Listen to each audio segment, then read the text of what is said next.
मर गई हुई अम्मा मैं तो टूट के बिखर। বলিউডের নতুন প্রজন্মের তারকারা ধীরে ধীরে স্পটলাইটে আসছে, কিন্তু 2025-এর শুরুটা যেন একটু বিতর্কিত হচ্ছে।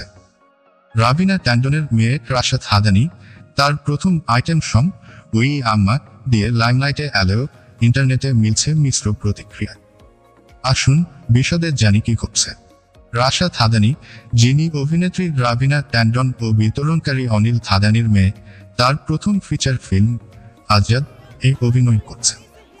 কিন্তু তার অভিনয়ের চেয়ে তার প্রথম আইটেম সং উই আম্মা নিয়ে বেশি আলোচনা চলছে। গানটি প্রকাশিত হওয়ার পর ইন্টারনেটে শুরু হয়েছে নানা মন্তব্যের ঝড়। অনেকেই মনে করছেন মাত্র 19 বছর বয়সে এমন সাহসী এবং প্ররোচনামূলক আইটেম গানে কাজ করা ঠিক হয়নি। বিশেষ করে বলিউডের নেপোটিজম বিতর্কের মাঝেও এই কাজকে সমালোচকদের কাছে সহজ টার্গেট বানিয়েছে। তবে রাশার পারফরমেন্স প্রশংসিত হচ্ছে অনেকের কাছে।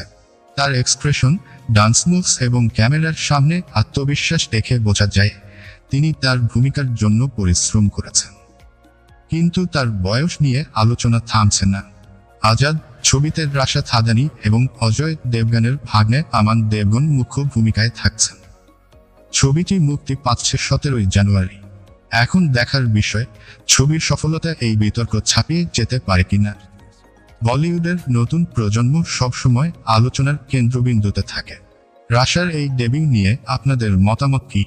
আপনারা কি মনে করেন তার বয়স অনুযায়ী এই কাজ উপযুক্ত ছিল?